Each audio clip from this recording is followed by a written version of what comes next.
네, 2022년 콘텐츠 기업의 해가 될 것이다.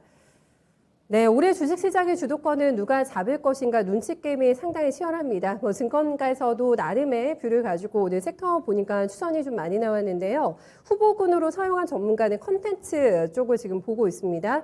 오늘 아침 신년사에서 문재인 대통령이 세계를 선도해 나가는 국내 신산업 분야가 늘고 있다면서 K문화에 대해서 이번에 언급했습니다. 눈에 띄는 부분이었는데요.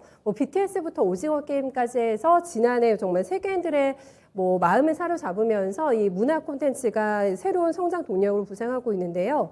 들어보겠습니다. 네, 콘텐츠주의 올 한 해가 될 거라고 보시는 구체적인 근거 어디서 찾으셨을까요? 예, 우선 시청자님들께서 신년이 되고 유망한 투자처를 찾는데 고심이 많은 것으로 기대가 예상이 됩니다. 오늘 준비한 내용을 잘 들으시면은 걱정이 상당 부분 덜어지지 않을까 저는 이렇게 기대를 하고 있고요. 넷플릭스, 디즈니 등 미국의 거대 OTT 기업들이 올해 막대한 투자를 한다고 합니다. 신규 콘텐츠 제작에만 무려 1,150억 달러, 우리 돈 136조 원에 달하는 막대한 투자를 한다라는 그런 계획을 발표를 했는데요. 기존에 출시된 콘텐츠 및 스포츠 방영권 구입 액수까지 합치자면은 약 1,400억 달러의 투자 금액이 예상된다는 보도도 있습니다. 이러한 투자는 OTT 시장이 확대되면서 이 시장을 석권하기 위한 것인데요. 그러나 신규 OTT 기업들이 하나둘씩 이 시장에 참전을 하면서 각 기업들이 서로 파회를 나눠먹는 그런 상황이 됐기 때문에 각 기업별로는 성장세가 정체되고 있는 상황입니다. 성장 정체를 탑하기 위해서는 경쟁사보다 공격적으로 투자해서 양질의 콘텐츠를 늘리는 것이 방법이겠습니다. OTT 글로벌 2위인 디즈니 플러스가 가장 많은 금액을 투자한다고 하는데요. 올해 230억 달러를 투자한다고 합니다. 작년보다 35%에서 40%가량 늘어난 수치가 될 것으로 기대가 되고요. 디즈니가 작년 11월 12일 날 국내에 출시를 했는데요. 당시에 일 활성 이용자 수가 59만 명이었습니다. 출시한 날에요. 그러나 한 달 만인 12월 12일에는 31만 명으로 급격하게 줄은 바가 있죠. 이는 디즈니가 콘텐츠는 많지만 과거에 제작되는 것들이 많아서 유저가 볼만한 새로운 것이 없었기 때문에 그런 것으로 풀이가 되고 있습니다. 이에 디즈니가 막대한 투자로 신규 콘텐츠를 확보해서 일 활성자 수를 늘리겠다는 그런 목표인 것이죠. 넷플릭스는 올해 170억 달러를 투자할 것으로 예상이 됩니다. 작년보다 25% 이상 증가된 수치고요. 넷플릭스는 오징어 게임 등의 흥행으로 22년도에 손익분기점을 달성을 하고 잉여 현금 흐름도 플러스로 전환할 것으로 기대가 됩니다. 이익 체력이 좋아지면 투자 금액도 더욱 늘어나서 국내 기업들이 더 수혜를 보겠죠. 이러한 투자 증대의 과실을 국내 콘텐츠 제작사가 취할 것이라 저는 기대를 하고 있습니다. 이미 넷플릭스는 21년도에 국내 콘텐츠에만 5천억이라는 정말 막대한 자금을 투자를 했죠. 올해에는 투자 금액이 더 증대될 것으로 기대가 됩니다. 왜냐하면 16년도에 넷플릭스 시청자 중에 아시아인들의 비율이 30%였던 것에 비해서 현재는 60%가 넘기 때문이죠. 베트남, 말레이시아, 필리핀 등 동남아 국가들에서 한국 드라마 시청자 수가 넷플릭스 내에서 상위권을 석권한 것은 이미 시청자님들께서도 다들 아시는 내용일 것이라 생각이 됩니다.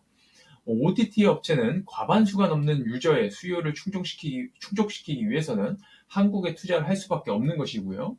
넷플릭스를 뒤쫓는 2위, 3위 업체들 역시 점유율을 늘리기 위해서 한국에 공격적인 투자를 할 것임에 틀림없습니다. 저는 인플레이션 시대에는 콘텐츠 기업이 가장 좋은 투자처라고 그렇게 생각을 하고 있습니다. 작년 내내 원자재 가격이 급등을 해서 많은 기업들이 비용 문제에 직면한 것을 아시겠죠. 콘텐츠 기업은 이러한 원자재 급등이라는 리스크가 없습니다. 원가의 대부분이 인건비이기 때문이죠. 인건비는 원자재처럼 급격한 상승을 하지 않습니다. 따라서 여러분들 이러한 인플레이션 시대에 손실을 보는 것이 없고 오히려 더 성장하고 있는 이런 산업에 속하고 있는 드라마 제작사, 콘텐츠 기업들 계속해서 주목해 보시기 바란다는 말씀 드리도록 하겠습니다. 네, 마지막 멘트도 인상적입니다. 인플레에 또 적합한 주식이다 이렇게 얘기해 주셨는데 글로벌 OTT들의 쩌는 전쟁이 본격화될 것임이 예고가 되고 있습니다. 올 한 해 가장 많은 투자 금액을 쏟아부을 회사는 디즈니가 될 거라고 하는데요. 사실 뭐 넷플릭스의 대항마로 기대를 모았습니다만 초반의 성적이 그닥 좋지가 않아가지고 굉장히 공격적인 투자가 예상이 되고 있는 시점이고 뭐 국내 OTT 글로벌 토종 OTT들도 만만치가 않아가지고 티빙 같은 경우는 올해 뭐 대만이라던가 일본까지 진출 계획을 밝히게 되면서 많은 또 투자 금액을 쏟아붓지 않을까 싶습니다. 종목으로 들어가 보면 또 어떨까 좀 궁금한데 뭐 이미 추세가 좀 낮다가 눌려 있는 종목들도 많고 아직 뭐 출발도 되지가 않아가지고 소외된 종목들도 다시 좀 포착하게 되거든요. 전문가님 어떤 종목 픽하셨을까요? 예, 그 뉴하고 스튜디오 드래곤 준비했습니다. 뉴는 그 디즈니 플러스 대표 수혜주입니다. 디즈니와 그 5년 동안 연 한 편 이상의 드라마 공급 계약을 맺었고요. 작년에 맺었습니다. 그리고 동사의 자회사 스튜디오 NU는 올해에만 8개의 드라마 작품을 방영한다는 목표를 가지고 있습니다. 그리고 또한 그 제작 중인 무빙이라는 작품이 제작비가 500억 원이 넘는 엄청난 큰 작품이 되는데요.